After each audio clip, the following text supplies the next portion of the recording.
আজকে অনেকটা দেরি করে আমার ব্লগটা শুরু করেছি, অনেকটা দেরি হয়ে গেছে। আজকে যেহেতু পূর্ণিমা আছে, 2টো অবধি পূর্ণিমা আছে, তাই ওইদিকে একটুখানি কাজ ছিল, তাই কিন্তু ব্লগটা শুরু করতে দেরি হয়ে গেছে।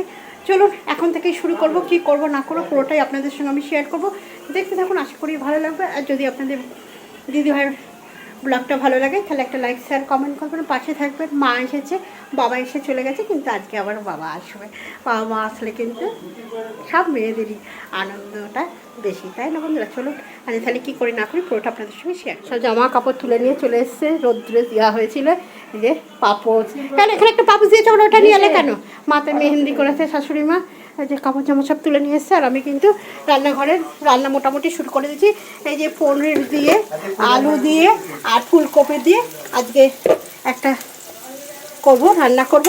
আর আজকে পূর্ণিমাতে খুব ইচ্ছা আছে, আজকে মাছটা যেহেতু খুব ভালো মাছ, তার জন্য কিন্তু আজকে ইচ্ছা আছে আমার গোপাল মাধবকে একটু করে 13 রকমের কিছু করে দেওয়া। তা দেখা যাক কতটা কী করতে পারি, সব কিছু নিয়ে, শুধু রান্না না, কিন্তু মিষ্টি টিষ্টি সব কিছু নিয়েই কিন্তু 13 রকম সোনাদের আজকে দেবো। তা আপনাদের সেটা তো আমি শেয়ার করবোই যে আমার সোনাদের আমি 13 রকম কী কী দিচ্ছি। এখন পূর্ণিমার কিন্তু পুজো দেওয়ার জন্য শুরু হয়ে গেছে, কালকে পড়েছে, আজকে 2টো অবধি আছে, তার জন্য কিন্তু আপনাদের দাদাভাই পুজো দেয়, জানেনই। এই যে সব রেডি করছে। হ্যাঁ বন্ধুরা, এই দেখুন আপনাদের দাদাভাই তো সব সাজানো গোজানো করছেই, সব মালা নিয়ে এসছে। আর কি সুন্দর লাগছে দেখতে, দেখতেই পাচ্ছেন।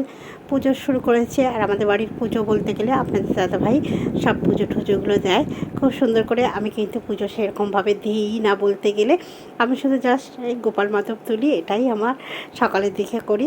আর এই যে সাজানো গোছানো চলছে এখনও।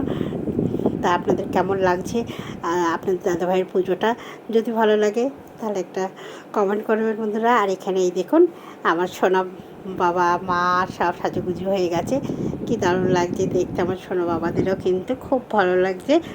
যে দেখছেন সব মালা নিয়ে এসছে, জুঁই ফুলের মালা, তা সেগুলোই সবাইকে পরানো হয়েছে। লক্ষ্মী নারায়ণ, গোপাল মাধব, রাধেমা সবাইকে কিন্তু এই মালা দিয়ে আজকে সাজানো হয়েছে।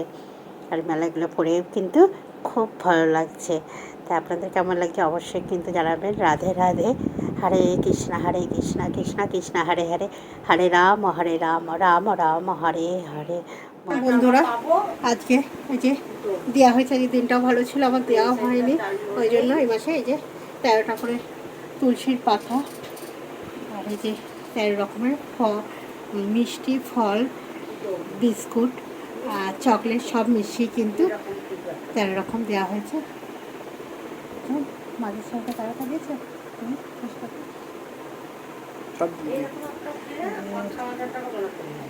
হরে কৃষ্ণ বন্ধুরা, রাধে রাধে রাধে রাধে। দুপুরে খেতে দিয়ে দিলাম বন্ধুরা, এই যে মাকে দিয়ে দিলাম, মা বসে গেছে, আর এখানে শাশুড়ি বসে গেছে। দুজনকেও খেয়ে নিক, আর আমরা তো নিচে বসি প্রতিদিনের মতন, আমরা নিচে বসবো।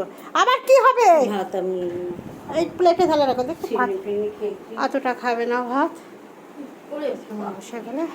আর এখানে ছেলেও বসে গেছে, প্রসাদ গ্রহণ করছে। যে ছেলে, যাও ওইটুকু ভাত খাবে।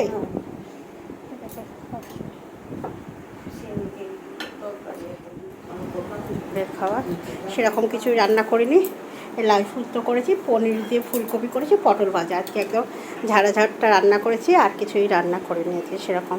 না শুক্তো দিয়ে খাও। তারপরে শুক্তোটা আমার মা খায়নি, আজকে প্রথম আমার মাকে আমি এই শুক্তোটা রান্না করে দিলাম। কেমন হয়েছে জানি না, মাকে বলবে যে লাউয়ের শুক্তোটা কেমন হয়েছে। আপনার দাদাভাই তো খেতে খুবই ভালোবাসে। কেমন হয়েছে মা? ভালো হয়েছে, খাও।